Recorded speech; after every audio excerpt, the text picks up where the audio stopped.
भवानी शङ्करो वन्दे श्रद्धा विश्वासरूपिणं याभ्यां विना न पश्यन्ति सिद्धा स्वान्तः समीश्वरम्। तो पिछली बार हम लोग जो डिस्कशन कर रहे थे वो राम और रावण का युद्ध हो रहा है और विभीषण के मन में कुछ क्वेश्चंस थे कि रावण जो है वो इतना स्ट्रॉन्ग पावरफुल आदमी है और एक बहुत बड़े रथ पे बैठ कर के आ रहा है, उसके पास बड़े सारे अस्त्र शस्त्र हैं और इधर जो भगवान हैं वो अकेले वो ज़मीन पे खड़े हुए हैं, ना उनके पास कोई कवच है ना उनके पैर में कोई जूते हैं। तो विभीषण के मन में डाउट था कि भगवान आप इस आदमी को कैसे हैंडल करोगे आप। तो जब उन्होंने अपना प्रश्न रखा तो फिर भगवान ने उनको कुछ चीज़ें बताई कि अगर आपको अपने अंदर के रावण को मारना है तो उसके लिए वो रथ नहीं चाहिए जिस टाइप का रावण लेकर के आ रहा है। फिर उन्होंने उस रथ को डिफाइन किया था।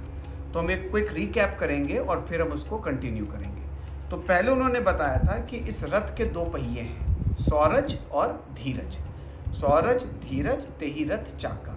तो सौरज का मतलब शौर्य, कि आप जब कभी भी अपने अंदर के रावण को मारने चलेंगे तो आपको अंदर से कुछ एडवर्सिटीज़ आएंगी, चाहे सुबह का उठना हो, चाहे अनाज को कम करना हो, चाहे कोई भी ऐसा काम हो जो आपको करने की आदत नहीं है लेकिन आप अपने आप को बेटर बनाने के लिए वो करना चाहते हो, तो आपको अंदर से कुछ रेजिस्टेंस बॉडी क्रिएट करती है। तो उसको कहते हैं शौर्य, the mindset to handle those resistance.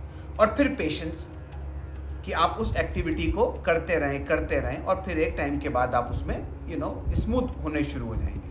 तो सौरज धीरज तेहि रथ चाका। और फिर था सत्यशील दृढ़ ध्वजा पताका, कि जो सत्य है, जो आपका गोल है, जो आप अचीव करना चाह रहे हो, उसके ऊपर नज़र रखनी बहुत ज़रूरी है। गोल जो है वो आपके दिमाग से नहीं हटना चाहिए। गोल अगर हट गया तो फिर सारे एफर्ट जो है वो ज़ीरो हो जाते हैं। तो इसीलिए गोल को पताका की तरह बताया गया कि दूर से भी अगर आपको दिखे तो गोल जो है वो क्लियर होना चाहिए। तो सौरज धीरज तेहि रथ चाका, सत्यशील दृढ़ ध्वजा पताका। फिर उन्होंने बताया बल विवेक दम परहित घोड़े, कि ये रथ के चार उन्होंने घोड़े बताए कि पहला है बल, कि आपको बल चाहिए उस नए काम को करने के लिए। फिर आपको विवेक चाहिए। अब ऐसा भी नहीं है कि आपको अगर ध्यान की साधना बढ़ानी है तो आप 4-4 5-5 घंटे जो है वो ध्यान पर ही बैठे हुए हैं। जहाँ मैंने बताया वो महात्मा बुद्ध वाला केस, कि राजा जो है वो सारा अपना राजकाज छोड़ करके और भगवान बुद्ध के कैंप में जो है 12-12 15-15 घंटे बैठा रहता था। तो बुद्ध ने उसको टोक दिया कि आपको साधना करनी है, आप करिए, लेकिन आपकी ड्यूटीज़ जो हैं वो उससे हिंडर नहीं होनी चाहिए। भाई आप मदर हैं, फादर हैं, आपकी जो ड्यूटीज़ हैं अपने बच्चों के लिए, अपने घर के लिए, कोई जॉब में जा रहा है, किसी के पास पेरेंट्स हैं, तो साधना में अपने आप को बेटर करने के लिए ड्यूटीज़ को सेक्रीफाइस नहीं करना चाहिए। अगर आप अनाज को रोकना चाह रहे हैं तो धीरे धीरे करके, क्योंकि मान लीजिए आपने एकदम से अनाज को रोक दिया, आपको तो चक्कर आने शुरू हो जाएंगे, आप तो बैठ जाओगे। अब आपके बच्चे हैं, घर में और लोग हैं, you have your responsibilities towards them. तो इसीलिए साधना को करते वक्त विवेक का होना बहुत ज़रूरी है। कभी थोड़ा सा हमने टाइट कर दिया, कभी थोड़ा सा आपने उसको फिर रिलैक्स कर दिया, फिर टाइट कर दिया, फिर रिलैक्स। जैसे आपने बताया डिटॉक्स, कि भाई वीकेंड पर हम लोग कुछ अपना खा पी रहे हैं, पार्टी हो रही है, मंडे ट्यूसडे थोड़ा आपने जरा डाइट अपनी फ्रूटेरियन कर दी, बॉडी आपकी डिटॉक्स हो गई। फिर अपना वीकेंड आया, फिर इंजॉय कर लिया हम लोगों ने। तो बल विवेक और फिर दम। दम मतलब इंद्रियों का दमन। इंद्रियां हमेशा हमारी बाहर की तरफ भागेंगी और देख ले टीवी और मॉल चले जाएं और सामान खरीद लें और खा लें। तो आपको संयम रखना पड़ेगा, आपको इन इंद्रियों का थोड़ा दमन करना पड़ेगा। और चौथा और सबसे इंपॉर्टेंट घोड़ा था परहित, कि दूसरों का हित। जैसे मैंने बताया आज की डेट में हम दूसरों का हित नहीं करते हैं, हम या तो अपना हित करते हैं और या अपनों का हित करते हैं। भाई या तो अपने हित के बारे में सोचेंगे और या मेरा पति, मेरे बच्चे, मेरे माँ बाप, मेरे दोस्त, मेरे रिश्तेदार। तो परहित की जो डेफिनेशन है वो ये है, ऐसे व्यक्ति का हित जो आपका सबसे बड़ा दुश्मन हो, जिसके बारे में सोच करके आपका खून जो है वो अंदर से खौलना शुरू हो जाए, अगर ऐसे व्यक्ति का आप हित कर सकते हो, ये है परहित की डेफिनेशन। हमारे अंदर परहित नहीं है। हमारे अंदर अभी भी परनिंदाएं भरी हुई हैं। जहां हम दो लोग मिल जाएंगे, तीसरे की हम बुराई लगाना शुरू कर देंगे। अच्छा, मान लो कोई दूसरा नहीं मिलता है तो हम खुद ही बैठे बैठे किसी के बारे में परदोष बुरा सोचना शुरू कर देते हैं हम लोग। तो परहित जो है वो बहुत ज़रूरी है। ऐसे व्यक्ति के बारे में ऐसे व्यक्ति का हित करें जो आपको, जिससे आपको जेलसी हो, घृणा हो, द्वेष हो, और अगर फिजिकली नहीं कर सकते हो तो आंख बैठकर बंद करके भगवान से उसके लिए आप प्रार्थना करिए। ये भी परहित में आता है। तो बल विवेक दम परहित घोड़े। अब घोड़ों को बांधना है रस्सी से, तो उसमें हमने बात करी थी क्षमा, दया और समता। तो क्षमा, हमने भगवान की क्वालिटी देखी कि जिन दो महिलाओं ने मिलकर के भगवान को जंगल भेज दिया, जब भगवान वापस आए तो उन दोनों को उतने ही प्यार से उन्होंने जो है वो ट्रीट किया जैसे कि वो पहले करते। तो ये क्षमा की उनकी कैपेसिटी दिखाई दी। तो क्षमा करना बहुत ज़रूरी है। हम किसको क्षमा करते हैं? जो हमारे आसपास के लोग हैं। हम बच्चे पे नाराज़ हो जाएंगे, फिर थोड़ी देर में उसको माफ़ कर देंगे। मियाँ बीवी में झगड़ा हो गया, थोड़ी देर के बाद चलो सॉरी हो गई भाई। पेरेंट के साथ झगड़ा हो गया, थोड़ी दोनों के बाद फिर बातचीत शुरू हो गई। तो क्षमा उस व्यक्ति को करना है, अगेन, जिसके लिए हमारे अंदर गुस्सा बहुत ज़्यादा हो। उसको अगर हम क्षमा कर सकें कि भगवान इसकी गलती नहीं है, आपने इसको माध्यम बनाया ऐसा काम करवाने के लिए, तो इसको आप क्षमा कीजिए और मेरे को क्षमा कीजिए। तो क्षमा और फिर दया। अभी हमारी दया की डेफिनेशन क्या है? गरीब को खाना खिला दो, कोई बिना कपड़े के है उसको कपड़ा दे दो, कहीं वृद्धाश्रम में दे दो। अभी गरीबी वाली दया है। दया का इसका मतलब नहीं है। दया का मतलब अगेन, उसके दुख में अगर आप मूव ना हो, अगर उसके दुख में आप द्रवित ना हो जिसने आपका नुकसान किया है, तब तक आपके अंदर दया नहीं है। फिर तो आपके पास सामाजिक काम कर रहे हो। मैं आपके ऊपर दया दिखाता हूँ, आप पर मेरे ऊपर दया दिखा दोगे तो भाईचारे वाली बात हो गई। इसका आध्यात्म से कोई मतलब नहीं है। दया उस व्यक्ति के ऊपर, दया तब मानी जाएगी कि आपके दुश्मन का घर जल रहा और आपकी आंख में आंसू आ जाए। अभी तो दुश्मन का नुकसान होता है तो हमको अंदर ही अंदर बड़ी गुदगुदी सी हो जाती है कि हमसे ये भिड़ने के लिए आए थे, देखो और भिड़ो हमसे। तो ऐसा, इस तरह का हमारा माइंडसेट होता है। तो दया का मतलब ऐसे व्यक्ति के दुख को देख करके हम अंदर से मूव हो जाएं, जिस व्यक्ति को हम अपना बहुत बड़ा दुश्मन समझते हैं, जिसके लिए जेलसी है, हेट्रेड है, कंडमनेशंस भरे हुए हैं, वो है दया की डेफिनेशन। तो ये तो था हमारा रिकैप कि सौरज धीरज तेहि रथ चाका, सत्यशील दृढ़ ध्वजा पताका, बल विवेक दम परहित घोड़े, और क्षमा दया समता रजु जोड़े। अब हम एक चौपाई आगे इसमें ऐड करते हैं। अभी क्या किया, भगवान ने रथ की एक आउटर आपको स्ट्रक्चर दे दिया है। भाई पहिए दे दिए, ऊपर ध्वज दे दिया, घोड़े दे दिए, घोड़ों को उन्होंने रस्सी दे दी। तो एक आउटर स्ट्रक्चर जो है वो तैयार हो गया। अब आगे जो डिफाइन करेंगे वो अब डिफाइन करेंगे रथ के अंदर क्या है।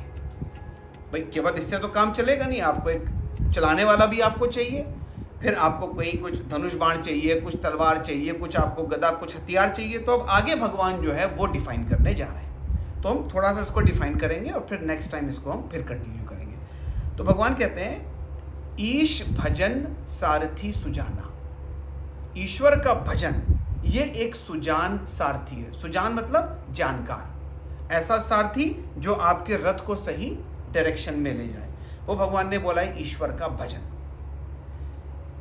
कहीं ना कहीं माइथोलॉजी में और हिस्ट्री में भजन और कीर्तन को एक जैसा मान लिया गया है। भजन और कीर्तन दो अलग अलग चीज़ें हैं। जो हम मंदिर में जाते हैं, हारमोनियम है, तबला है, झांझ करताल बजा रहे हैं, वो कीर्तन है, वो भजन नहीं है। हम जागरण में जा रहे हैं, हम आरती कर रहे हैं, इसका भजन से कोई मतलब नहीं है। जो भजन शब्द है वो संस्कृत में भज धातु से बना हुआ शब्द है। भज का मतलब होता है अलग करना। जैसे अगर हिंदी में आप मैथ किसी ने पढ़ी हो तो उसमें कहते हैं भाग, डिवाइड को कहते हैं ना, मल्टीप्लाई को कहते हैं गुणा, और डिवाइड को कहते हैं भाग। तो भाग भज धातु, यानी कि उसको आपने अलग कर दिया।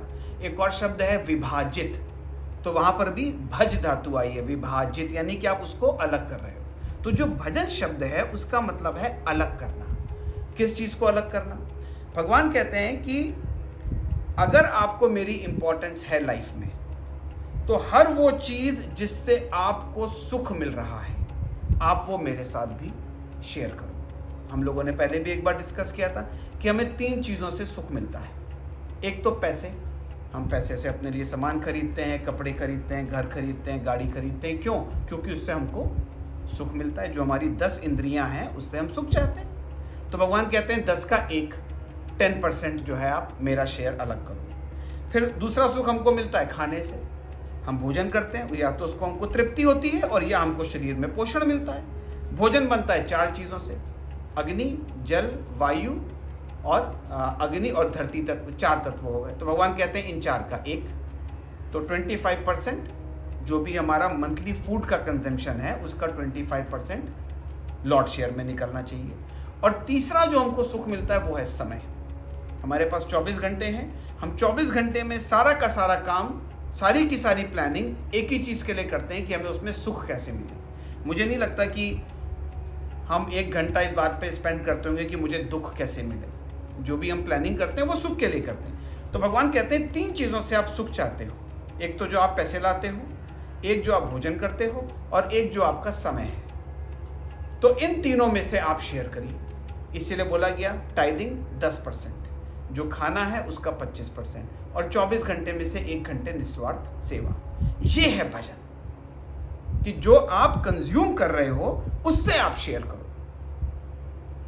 अभी हम क्या करते हैं? भगवान के सामने गए, हमने आरती चढ़ा दी, 1 किलो बेसन का लड्डू हो गया और भगवान आपकी हमने सेवा कर दी। अब आप इमेजिन करो कि पति है, सुबह सो करके उठे और पत्नी उसके पैर छुए और बोले तुम ही मेरे मंदिर, तुम ही देवता, तुम ही मेरी पूजा। अच्छा, पति बोले अच्छा चलो भाई मेरा जरा लंच पैक कर दो। नहीं, वो तुम खुद देख लो भाई। तो this is not right, this is not being thankful. अगर आप कह रहे हो कि तुम ही मेरे मंदिर और तुम ही मेरे पूजा और तुम ही मेरे देवता, तो केवल जबाजबानी करने से काम थोड़ी ना चलेगा। You will have to act towards it. हम भगवान के साथ जबाजबानी कर देते हैं कि भगवान सब तुम्हारा है, तेरा तुझको, तेरा तुझको, सब बोल करके हम वापस अपने घर में आ गए। क्योंकि भगवान दरवाजे पे नॉक नहीं करता आकर के।